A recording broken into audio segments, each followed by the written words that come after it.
Pope Francis makes changes at the Vatican. He says it's to the better share the gospel in an increasingly secular world. Più in un regime di cristianità, perché la fede, specialmente in questo accorpamento. The Pope met Saturday with the Roman Curia, the church leaders in Rome who helped the Pope. Pope Francis says it's healthy to allow ourselves to be questioned by challenges.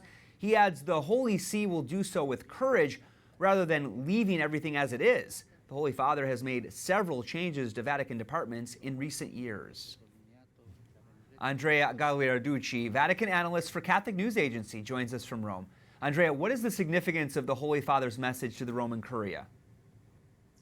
Well, the Pope has a message, a Christmas message to the Curia every year. So it's very significant because Pope Francis always used this message to deliver some message, obviously, to the Curia for what he wants to do. First year was about the melodies of the Curia. Second year was about the remedies to the melodies to the Curia.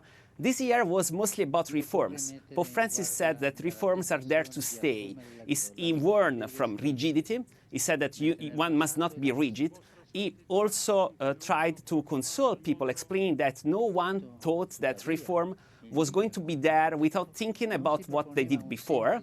But it was quite significant because it previews that this is a year that will have a lot of changes for the Holy See and in terms of reforms, especially for dicastery for evangelization that will be renewed, and for the dicastery for the Congregation of the Faith that will be renewed as well, as Pope Francis mentioned. And I know Pope Francis also announced another big change at the Vatican. What was that? Well, Pope Francis announced that the Dean of Cardinals will be a 5-term mandate and not a forever mandate as it was before. Cardinal Sodano, that has been the Dean of Cardinals, resigned after 13 years. And so now the Cardinals will have to elect a new Dean. What does the Dean do? It's kind of particular. The Dean is the first among equals of the Cardinals, is elected among the Cardinals' bishops. Cardinals have ranks. All the cardinals are archbishops, but not all cardinals have the same dignity. And this dates back to the first centuries of the Church. So there are cardinals deacons, cardinals priests, and cardinals bishops. And just the cardinals bishops, that are just a few, Pope Francis expanded them, but mostly they're the cardinals that are linked to diocese suburbicarian to the Diocese of Rome, they will elect a new dean. Oh, wow. Okay, that's very interesting. And then looking ahead, what will be the Pope's schedule for the rest of this Christmas week?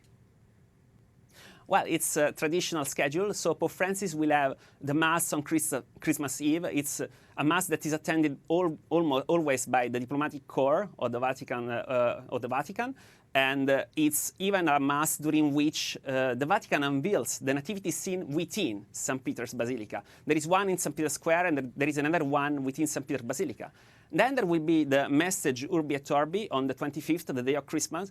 Urbi et Orbi means to the city of Rome, and to the world. It's generally a diplomatic message. The Pope just lists the scenarios the Holy See is interested in all over the world. And so he will deliver this message. Then there will be the Te Deum. It's the hymn, thanks to God, on the 31st, the Mass on January the 1st, and the Mass on January the 6th.